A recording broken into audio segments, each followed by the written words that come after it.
Welcome to my YouTube channel from NRI Telugu traveller. ఇది California స్టేట్లోని Fremont సిటీలో ఉన్న ఆర్డెన్వుడ్ neighbourhood. Neighbourhood అంటే కాలనీ. ఈ కాలనీలోనే బంగారు గొలుసు దొంగతనం జరిగింది. ఒకరోజు మధ్యాహ్నం 11:30 గంటలప్పుడు మన దేశపు తెలుగు పేరెంట్స్ ఈ కాలనీలోనే వాకింగ్ కని బయలుదేరిండ్రు. ఇక్కడ వాకింగ్ చేస్తూ ఆ ముందు కనిపించిన మూల బల్బు తిరిగి అక్కడున్న ఇంకొక కార్నర్కు చేరుకున్నారు. ఈ ఫుట్పాత్ మీద నుండి నడుచుకుంటా ఇక్కడికి వచ్చిండ్రు. ఈ స్పాట్కి వచ్చే వరకు ఈ ఎదురు రోడ్ల నుంచి వచ్చిన కారు వీళ్ళ దగ్గర వచ్చి ఆగింది. ఆ కారులో ముందు ఒక పురుషుడు ఉన్నాడు, అతని పక్క ఒక స్త్రీ ఉంది, వెనుక సీట్లో ఇంకొక స్త్రీ ఉంది. వాళ్ళు ముగ్గురు దాదాపు 25 నుంచి 35 సంవత్సరాల వయసులో ఉంటారు. వాళ్ళు ఇక్కడికి వస్తూనే అద్దాలు దించి హలో పాపా, హలో మామా అని పలకరించారు. వాళ్ళు చూడడానికి నార్త్ ఇండియన్స్ లాగా ఉన్నారు. వాళ్ళ అబ్బాయికి తెలిసిన వాళ్ళు ఏమో అనుకొని వీళ్ళు కార్ దగ్గరికి వెళ్ళిండ్రు. వాళ్ళు హలో పాపా, హలో మామా అని షేక్ హ్యాండ్ ఇచ్చి వాళ్ళ చేతిలో 2 చిన్న ఇయర్-పాడ్ బాక్సులు పెట్టిండ్రు. వాళ్ళు ఈ బాక్సులు ఎందుకు అని అంటుండగానే ఐ లవ్ యూ పాపా, ఐ లవ్ యూ మమ్మ అంటూ వెనుక సీట్లో కూర్చున్న అమ్మాయి షేక్ హ్యాండ్ ఇచ్చిన అతని భార్య చేతిని అట్లనే పట్టుకొని బలవంతంగా హగ్ చేసుకుంది. ఐ లవ్ యూ మమ్మ అంటూ హగ్ చేసుకుంటూ ఆమె మెడలో గోల్డ్ చైన్ వేస్తుంటే ఆమె భర్త నో నో నో గిఫ్ట్స్ అంటుండగా ఆ ముందు కూర్చున్న అబ్బాయి ఐ లవ్ యూ పాప అనుకుంటా అతని చేతిలో కూడా ఒక గోల్డ్ చైన్ పెట్టి అతన్ని డైవర్ట్ చేసిండు.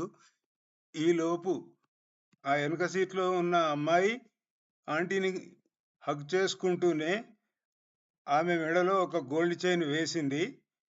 తర్వాత వాళ్ళు లవ్ యూ పాప, లవ్ యూ మమ్మ, బై బై పాప, బై బై మమ్మ అంటూ కారులో వెళ్ళిపోయినరు.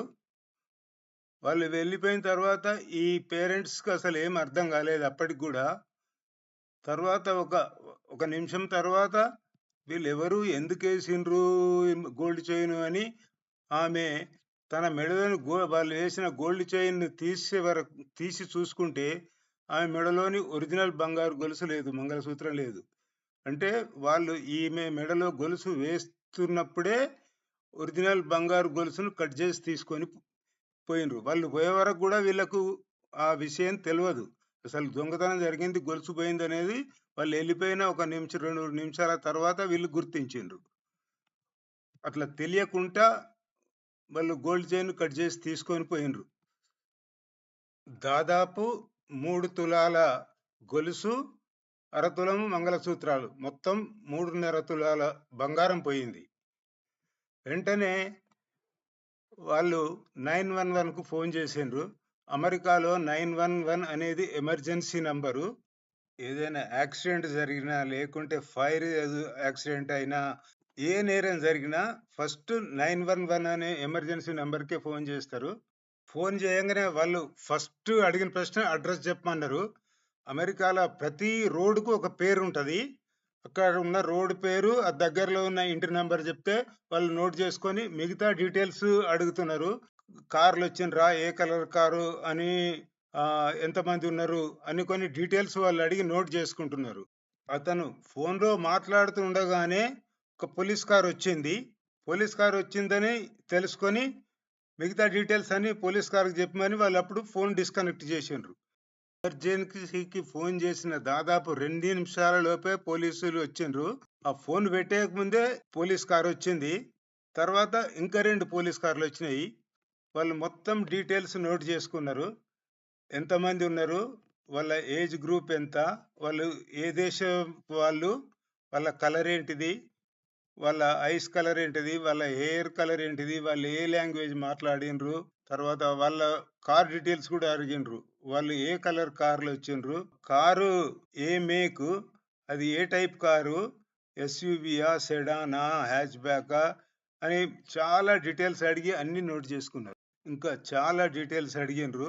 ఒకవేళ దొంగలు దొరికితే వాళ్ళకు శిక్ష పడాలనా, పడితే ఏం శిక్ష పడాలని కోరుకుంటున్నారు అని అడిగినరు. పోయిన గోల్డ్ ఫోటో ఏమన్నా ఉందా అని అడిగినరు. తర్వాత వాళ్ళని గుర్తుపడతారా అని కూడా అడిగినరు. సస్పెక్ట్స్ మనకు చూపెట్టినప్పుడు మనం సస్పెక్ట్స్ కనబడము, సస్పెక్ట్స్ మనకు కనబడతారు. అట్లా చూపెడితే గుర్తుపడతారా అని కూడా అడిగినరు. వాళ్ళు ఇచ్చిపోయిన ఇయర్ పాడ్స్, గొలుసులు అన్ని కవర్లో వేసుకొని డిక్కీలో పెట్టుకున్నారు. ఈ పోలీస్ కార్లు వెరీ అడ్వాన్స్డ్ అండ్ చాలా పవర్ఫుల్.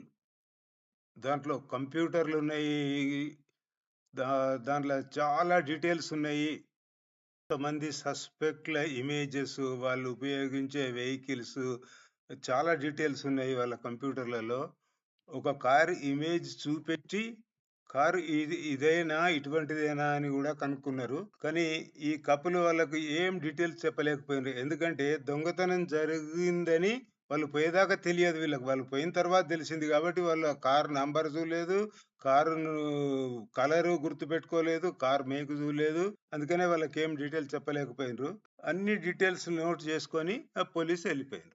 ఈ ఎన్ఆర్ఐ కపుల్ కూడా చాలా సీనియర్. వాళ్ళు దాదాపు 20 ఏళ్ళ నుంచి అమెరికాకు వస్తున్నారు. అన్ని ప్లేస్లలో వాళ్ళు నిర్భయంగా వాకింగ్ చేసేటోళ్ళు. పార్కులల్లా, ఫుట్పాత్లల్లా, కాలనీలల్లా, షాపింగ్ మాల్లలో ఎక్కడంటే అక్కడ వాకింగ్ చేసేటోళ్ళు. ఇటువంటి దొంగతనం జరుగుతుందని వాళ్ళు ఎప్పుడు ఊహించలేదట.